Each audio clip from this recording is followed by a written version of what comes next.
أعوذ بالله من الشيطان الرجيم بسم الله الرحمن الرحيم إياك نعبد وإياك نستعين صدق الله العظيم. إياك نعبد، ہم خاص آپ ہی کی عبادت کرتے ہیں، وَإِيَّاكَ نَسْتَعِينُ، اور آپ ہی سے مدد مانگتے ہیں۔ اهدنا الصراط المستقیم، اهدنا دکھا دے ہمیں، رہنمائی فرما دے ہماری، الصراط المستقیم سیدھا راستہ یا سیدھے راستے کی طرف۔ ایاک نعبد، یہ عربی زبان کے حوالے سے ایاک یہ پروناؤن ہے، اسم ضمیر ہے، لیکن یہ آبجیکٹیو ٹائپ ہے، مفعول کی جگہ میں آ رہا ہے۔ اور یہ جو ہم ترجمہ کرتے ہیں کہ ہم آپ ہی کی عبادت کرتے ہیں، یہ اس لیے کہ ایاک مفعول ہمیشہ فعل اور فاعل کے بعد آتا ہے، لیکن یہاں پر مفعول کو مقدم کر کے تخصیص کا معنی پیدا کیا گیا ہے۔ اس لیے ہم کہتے ہیں the alone we worship، ہم بس ایک ہی کی عبادت کرتے ہیں، اور the alone we seek، ہم ایک ہی سے مدد طلب کرتے ہیں، تو we seek help، ہم ایک ہی سے مدد طلب کرتے ہیں جو کہ اللہ ہے۔ یہ نعبد عربی زبان کا لفظ ہے، اس میں حد درجے عاجزی ظاہر کرنا مقصود ہوتا ہے۔ جہاں بھی ہم ترجمہ کرتے ہیں، ہم عبادت کرتے ہیں، نعبد، کہیں پر اعبد آیا، تعبد آیا، تعبدون آیا، ان سب میں عبادت کا معنی پایا جاتا ہے۔ اور عبادت کسے کہتے ہیں؟ کسی کے حد درجے بڑھائی کو تسلیم کر کے اس کے سامنے حد درجے عاجزی کا اظہار کر لینا۔ تو چونکہ کبریائی اور بڑائی کا مالک تو ایک اللہ ہے، اور ہم سارے اس کے سامنے عاجز ہیں، کیونکہ ہم سب مخلوق ہیں۔ اس لیے اللہ جل شانہ نے فرمایا کہ الکبریاء ردائی، یہ بڑائی میری چادر ہے۔ تو بندے کے حق میں عاجزی بہت اچھی لگتی ہے، اور جو جتنا عاجزی اختیار کر دیتا ہے، اللہ پاک اس کو بلندی عطا فرماتے ہیں۔ بہرحال ایاک نعبد، اللہ ہم خاص آپ ہی کی عبادت کرتے ہیں اور کسی کی عبادت نہیں کرتے، جیسے کہ آگے صورت میں بات آنے والی ہے۔ یہود نے گائے کی عبادت کی اور عزیر علیہ السلام کو اپنا معبود بنایا، جبکہ عیسائیوں نے عیسیٰ علیہ السلام کی عبادت کی۔ تو اس میں اللہ جل شانہ کی وحدانیت کو ثابت کیا جا رہا ہے، اللہ کے معبود برحق ہونے کا اقرار کیا جا رہا ہے۔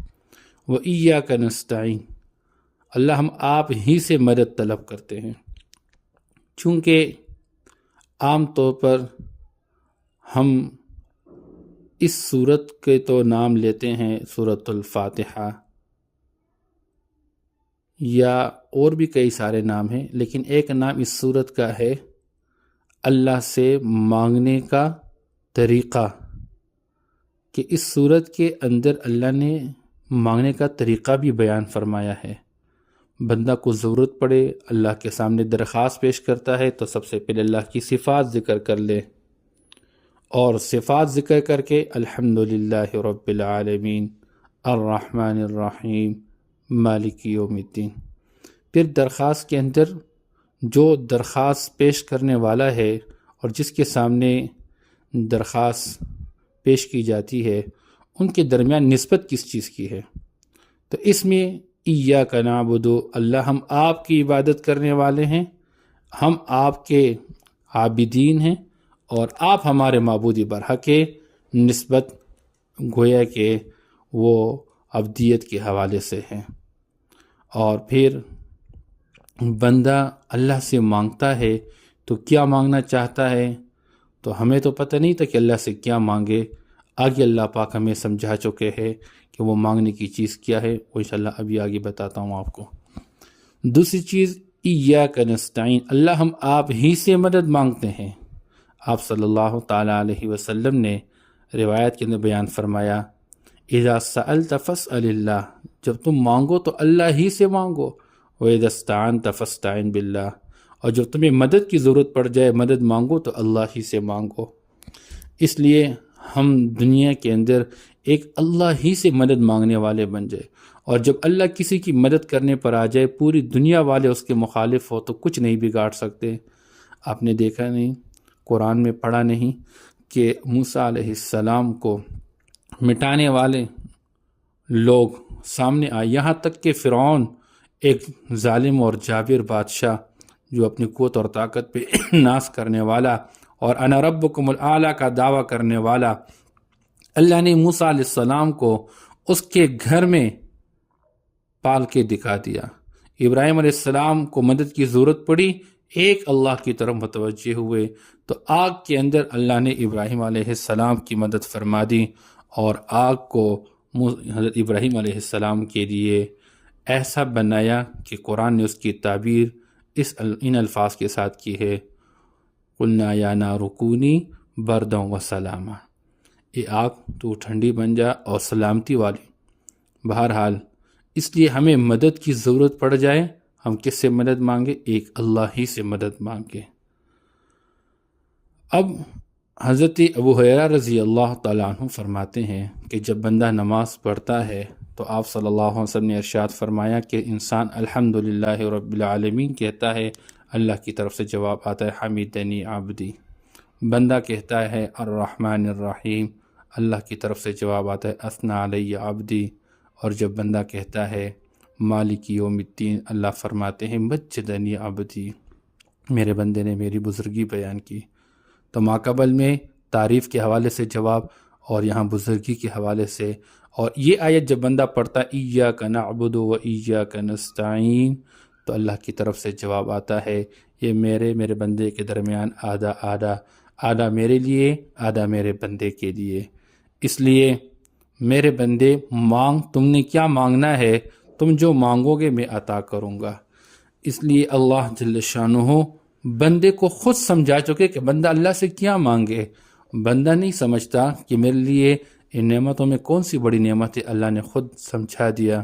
اہدنا الصراط المستقیم، انسان کے لیے اللہ کی نعمتوں میں سب سے بڑی نعمت وہ ہدایت ہے، اللہ ہماری رہنمائی فرما دے سیدھے راستے کی طرف، اللہ ہمیں دکھا دے سیدھا راستہ، گائیڈ اس۔ اہدنا، اہد فعل یہ امر کا صیغہ ہے، یہ درخواست کے معنی میں یہاں پر ہے، اللہ ہمیں دکھا دے، نہ یہ پروناؤن ہے، ضمیر ہے، اور کون سی چیز ہمیں دکھائے؟ سیدھا الصراط المستقیم، جس میں جو سیدھا راستہ ہو، جس میں ٹیڑھا پن کوئی نہ ہو، دائیں بائیں کہیں پر ہم شیطان کے حملے سے محفوظ ہو، اس کے اندر ہمیں کہیں دائیں بائیں گھما کے نہ لے کر جائے، ہمیں سیدھے راستے پر چلا دے۔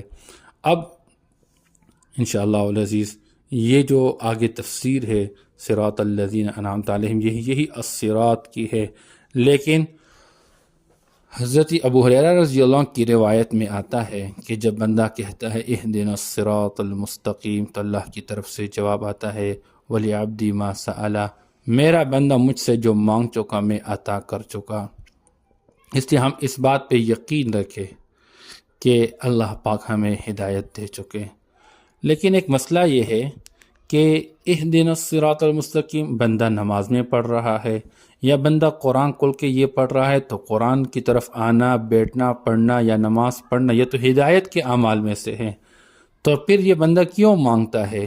اس لیے علماء فرماتے ہیں اس سے مراد یہ ہے اللہ مجھے ہدایت والے راستے پر ثابت قدمی نصیب فرما دے، جیسے قرآن میں دوسری جگہ اللہ فرماتے ہیں یا ایھا الذین آمنوا آمنو، اے ایمان والو ایمان لے آؤ۔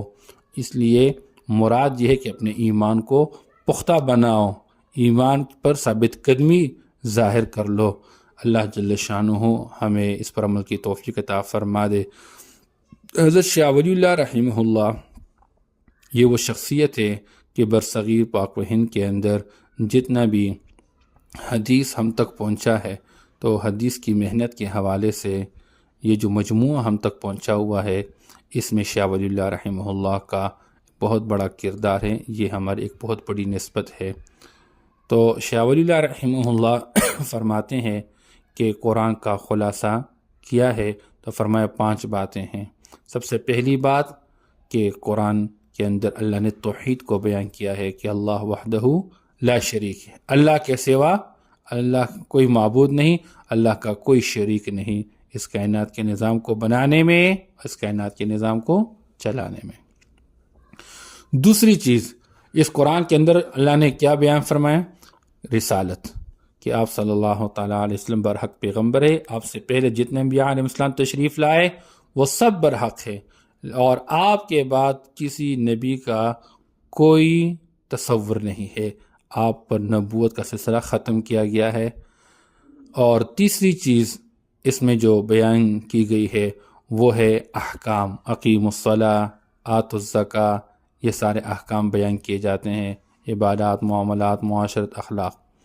چوتھی چیز، قرآن کے اندر بحث اور مباحث، مجادلہ اس کو کہتے ہیں، اس کا بیان کیا گیا ہے کہ بندہ یہ سمجھ جائے کہ اللہ کے رسول اور مسلمانوں کا، صحابہ کرام رضوان اللہ تعالیٰ اجمعین کا، کفار، مشرکین، یہود، نصارہ کے ساتھ جو بحث و مباحث ہو چکے ان کا تذکرہ ہے۔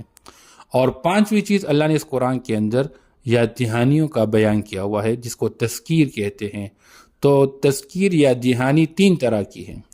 پہلی قسم کی جو یاد دہانی ہے اس کو کہتے ہیں تذکیر بآلاء اللہ، اللہ نے اپنی نعمتوں کی یاد دہانی کی ہے۔ الم نجعل الارض مہادا والجبال اوتادا وخلقناکم ازواجا، یہ وہ یاد دہانی اللہ پاک کر چکے نعمتوں کی۔ نمبر 2، اللہ نے یاد دہانی کی ہے تذکیر بایام اللہ، پچھلی امتوں کے حالات کو اللہ نے بیان فرمایا ہے تاکہ یہ امت ان حالات سے عبرت لے رہے۔ قوم عاد، قوم سمود، قوم شعیب، یہ وہ قومیں ہیں جن کا اللہ نے قرآن میں تذکرہ کیا ہے، جو کہ پیغمبر کے خلاف چلے، اللہ نے ان کو تباہ و برباد کیا۔ اللہ جل شانہ اس امت کو سمجھانا چاہتے ہیں کہ تم بھی باز آ جاؤ اپنے تمام گناہوں سے، ہر قسم کے فسق و فجور سے، ورنہ جیسے وہ تباہ کیے گئے انجام کا تم بھی تباہ کیے جاؤ گے، اس لیے باز آ جائے اپنے اس کفر اور شرک سے۔ اور اس کے بعد تیسری قسم کی یاد دہانی ہے جس کو کہتے ہیں تذکیر بالبعث بعد الموت، کہ موت کے بعد دوبارہ انسان کو زندہ کیا جائے گا، اٹھایا جائے گا، اور پھر قیامت کے دن اس کو اپنے نیک اعمال کا اچھا بدلہ دیا جائے گا اور برے اعمال کا برا بدلہ دیا جائے گا، جو یا تو جنت میں جائے گا یا جہنم میں داخل ہو جائے گا۔ بہرحال یہ حضرت شاہ ولی اللہ رحمہ اللہ نے 5 قسم کے مضامین کو پورے قرآن کا خلاصہ بیان کیا ہے۔ ہم خود بھی اس کو یاد کرنے کی کوشش کریں اور اوروں کو بھی یاد کرانے کی کوشش کریں۔ اللہ سب کو عمل کی توفیق عطا فرما دے۔ وآخر دعوانا ان الحمد للہ رب العالمین۔